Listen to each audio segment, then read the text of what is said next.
Hello everyone, welcome back my new video. तो student, आज की इस वीडियो में हम लोग पढ़ने वाले हैं कक्षा 10 गणित का चैप्टर नंबर 3 दो चर वाले रैखिक समीकरण युग में से 4 अंक में आने वाला बोर्ड एग्जाम में महत्वपूर्ण प्रश्न। और ये जो प्रश्न है ये बोर्ड एग्जाम देखो 2018 में पूछा था, 19 में भी पूछ चुका है, 20 में भी पूछा था, 22 में, 23 में, देखो 24 में नहीं आया था, फिर 25 में आया है। ठीक है, हो सकता है कि ये 2026 में भी ये प्रश्न आ जाए। ठीक है ना, और ये मोस्ट इंपोर्टेंट है, कोई ना कोई सेट में तो ये आएगा ही आएगा, ये मैं 100% गारंटी के साथ बोल रहा हूं। ठीक है, तो इसको आप लोग अच्छे से तैयार करिएगा।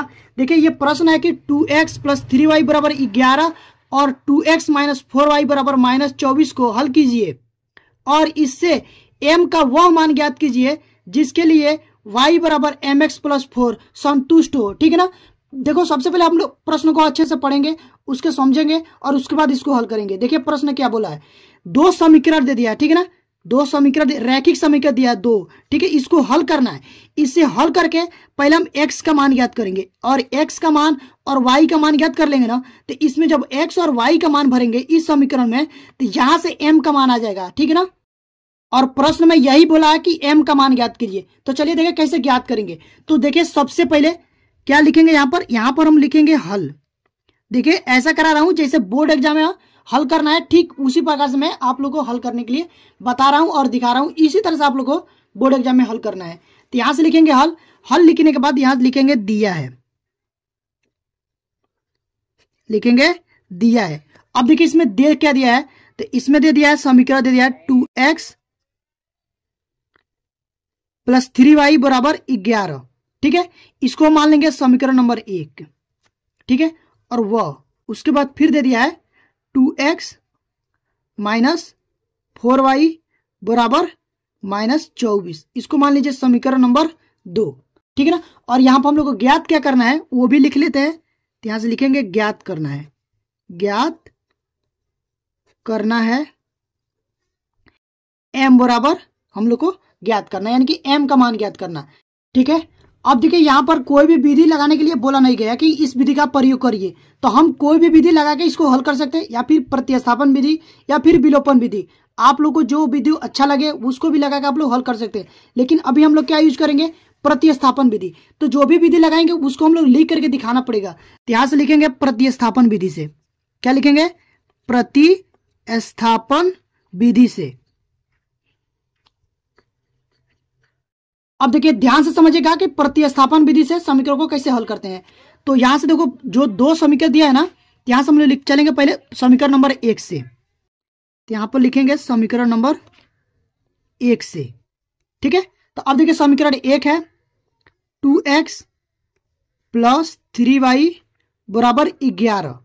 अब इसमें से क्या करेंगे, हम पहले x का मान ज्ञात करेंगे इस समीकरण से। तो यहां से हो जाएगा 2x बराबर 11 और यहां पर प्लस में 3y है, इधर क्या हो जाएगा, माइनस में 3y हो जाएगा। ठीक है ना, और यहां पर देखो x बराबर क्या हो जाएगा, 11 - 3y बराबर बटे में, क्योंकि इधर गुणे में 2 है, इस साइड आएगा तो क्या हो जाएगा, भगे में हो जाएगा, तो ये हो जाएगा बटे में 2। तो यहां से ये हो, इसको मान लेंगे समीकरण नंबर 3।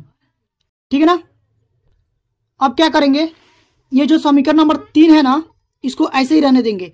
x का जो मान आया है वो क्या करेंगे, समीकरण नंबर 2 में रख देंगे। x का मान किससे निकाले हैं, समीकरण नंबर 1 से निकाले हैं, तो 1 में नहीं रखेंगे, 2 में रखेंगे। ठीक है ना, तो वो भी लिख कर दिखाना पड़ेगा। तो यहां से लिख दीजिएगा कि x का मान समीकरण 1 में रखने पर, 1 में बोल रहा हूं, 2 में रखने पर। ठीक है ना, x का मान समीकरण नंबर 2 में रखने पर। ठीक है ना, तो अब देखिए समीकरण नंबर 2 है 2x - 4y बराबर -24। तो यहां से क्या करेंगे, यहां हो जाएगा 2 और x का मान कितना है, 11 - 3y बटा 2, यहां हो जाएगा माइनस में 4y = -24। यहां से देखो ये दोनों कट जाएगा क्योंकि ये गुणे में है, तो यहां से हो जाएगा 11 - 3y माइनस में 4y बराबर -24। ठीक है ना, तो यहां से देखो ये दोनों जुड़ जाएगा, 3y और 4y, तो ये हो जाएगा 7y। तो यहाँ से हो जाएगा 11 माइनस में 7y बराबर -24। ठीक है, अब देखो ये हो जाएगा माइनस में 7y बराबर -24 और 11 इधर प्लस में, इस साइड क्या हो जाएगा माइनस में हो जाएगा, तो ये हो जाएगा माइनस में 11। ठीक है, ये माइनस में 7y बराबर, और इसको जोड़ देंगे तो देखो ये हो जाएगा 24 और 11 35 हो जाएगा, तो यहाँ से हो जाएगा माइनस में 35। ठीक है ना, और देखो ये यहाँ पर माइनस है, यहाँ पर माइनस से कट जाएगा। ठीक है ना, तो ये हो जाएगा y बराबर 35/7। इसको काटेंगे, 7 एकम 7, 7 पचे 35, तो y का जो मान आ गया ना वो आ गया 5। y का मान कितना आ गया 5। इसको डब्बे में पहले बंद कर लेते हैं, ऐसे डब्बे में बंद कर लेना है। और एक चीज मैं आप लोग को बता रहा हूं, जो मैं ग्रीन पेन और रेड पेन का ये इसलिए यूज कर रहा हूं ताकि आप लोग को साफ साफ दिखे और समझ में आए। आप लोग को बोर्ड एग्जाम में ब्लू और ब्लैक पेन का यूज करना है। ठीक है, ये हो गया। अब यहाँ पर हम क्या करेंगे, ये जो y का मान आया है ये समीकरण नंबर 3 में रख देंगे। तो यहां से लिखेंगे y का मान